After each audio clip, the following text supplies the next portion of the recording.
समर्थन करणारे त्याच धर्तीचे आहेत म्हणून ते समर्थन करतायत। प्रश्न असा आहे, जे चुकीचं आहे ते चुकीचं आहे, तो कोणी का असना।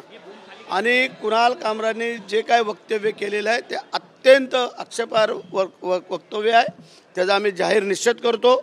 आणि जे शिवसैनिकांनी केलेलं आहे की ज्याला जशाच तसं उत्तर दिलेलं आहे आणि जे काय समर्थन करणारे आहेत त्यांचाही जाहीर निषेध करतो। पण संजय राऊत कुणाल कामराचं समर्थन करताना दिसत आहेत, कुणाल कमाल आहे अशा स्वरूपाचं ट्विट करून तुम्हाला संकेत देत आहेत उलटे।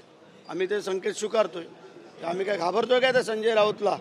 संजय राऊत असो नाही तर आणि कोण असो, जे चुकीचं आहे ते चुकीचं आहे आणि त्याचं प्रायश्चित त्यांना घ्यावं लागेल। कुणाल कामराचं बोलवता धनी कोण आहे मग? ते आता ते देते ना त्याला समर्थन, तेच बोलवते धनी आहे, दुसरं कोण आहे? संजय राऊत म्हणतात की महाराष्ट्रात गुंडगिरी सुरू झाली आहे, महाराष्ट्राचा बीड झाला असं म्हणतात। आमची पद्धत आहे, बाळासाहेबांनी काय सांगितलंय, आपण होऊन कोणाला पाय लावायचा नाही, पण दुसऱ्यांनी जाणून बुजून पाय लावला तर बाकी त्याला सोडायचं नाही।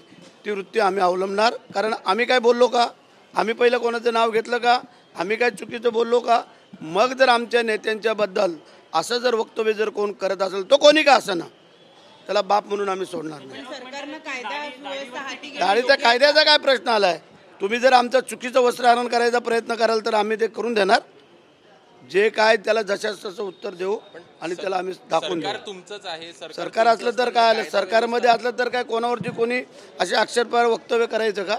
असं काय कायद्यात आहे? व्यवस्था तुमच्याच हातात आहे आणि त्यामुळे आरोप करू ना, त्याला सामोरं जाऊ ना आम्ही। तुम्ही एवढे कशाला काळजी करताय? संजय राऊत असं म्हणतात की कोणी दाढीवरती बोललं तर आता काय दाढ्या पण काढून टाकायच्यात का, असं ते प्रश्न उपस्थित करतात। सगळ्याच गोष्टीवरती आम्ही त्याला हे नाही करणार, परंतु एखादी बाब खरोखर चुकीची आहे ते चुकीचंच म्हणणार, मग ते काही का असं ना। त्यांनी पण तालतम्य ठेवून बोलायला पाहिजे, पण त्यांच्याकडे राहिलंच नाही का, आता ते करतील काय? म्हणून आता कोणाच्या तरी खांद्यावरती बंदूक ठेवून जर चाप पडायचा प्रयत्न कोण करत असेल तर ते आम्ही करू देणार। गोगावलेजी, तुम्ही रायगडचं प्रतिनिधित्व करता, खरं तर प्रशांत कोरटकर असेल, राहुल सोलापूरकर यांनी छत्रपती शिवाजी महाराजांच्या संदर्भात अपशब्द काढलेले आहेत, त्यांच्या विरोधात एकही गुन्हा दाखल नाहीये। होतोय गुन्हा दाखल झालेला आहे, त्यांची पळापळ आहे, अँटीसेप्टी बेल त्यांना घेतला होता, चाललंय त्याच्या। आणि याच्यामध्ये जे काय थोडं तफावत आहे ते सगळं हे करून शिंदे साहेब गेले काय?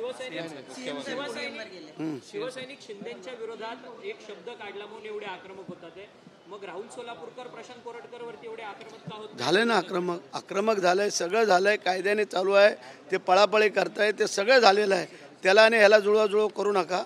जे चुकीच्या शिवाजी महाराजांबद्दल तर कोण काय बोललं तर कोणच आम्ही सण करणार। संभाजीराजेंनी पत्र पाठवलं आणि त्यांचं असं म्हणणं आहे की बाबा तिथलं जे रायगडवरचं कुत्र्याची समाधी ती काढा, तुम्ही त्या जिल्ह्यात नाही येता, काय तुमचं? जिल्ह्यात नाही येतो ना, मी त्या मतदारसंघाचं प्रतिनिधित्व करतोय आणि त्या किल्ल्याचा मावळा म्हणून आम्ही काम करतोय। प्रश्न असा आहे, ही समाधी काल परवा काय बांधलेली नाही आहे किंवा कोणाच्या म्हणण्यानुसार बांधलेली नाही आहे। त्यावेळेच्या इतिहास संशोधकारांनी किंवा कोणी जे काय सांगितलं ते केलेलं आहे। मधल्या काळामध्ये बजरंग दलवाल्यांनी ती कुत्र्याची समाधी पाडली होती आणि ती पाडल्यानंतर परत शासनाने हाय तशी बसवून दिलेली आहे।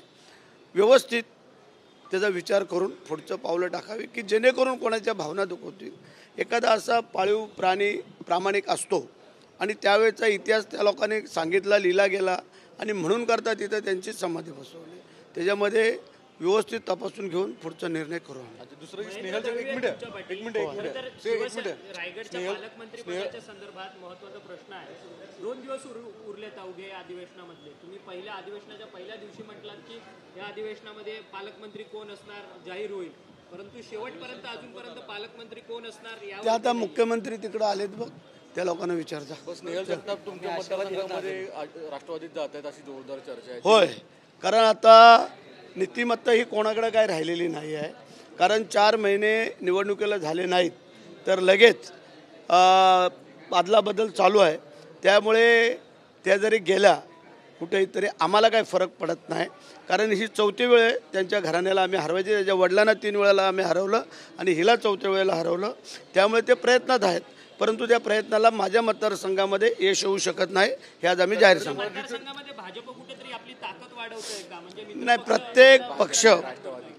प्रत्येक पक्ष आपापली ताकद वाढवायचा प्रयत्न करल, त्याबद्दल काही दुमत नाही आहे आणि त्याबद्दल आमचं काही म्हणणं पण नाही। तटकरे मुद्दाहून स्वतःच्या पक्षात घेऊन तुम्हाला डिवचण्याचा प्रयत्न करताय? आम्ही त्यांनी डिवचण्याचा प्रयत्न करू नाही तर काय करू. आम्ही आमचं काम करू आणि आमची सिद्धता दाखवून देऊ.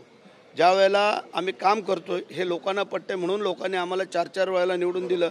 दळवीला 2 वेळा दिलं, थोरवेला 2 वेळा दिलं आणि आम्ही आमचं काम करू. जनतेला पटलं तर आम्हाला पुढं स्कोप मिळेल आणि आम्ही जर कामच केलं नाही, लोकांना सामोरंच गेलो नाही तर लोक आम्हाला कसं स्वीकारतील.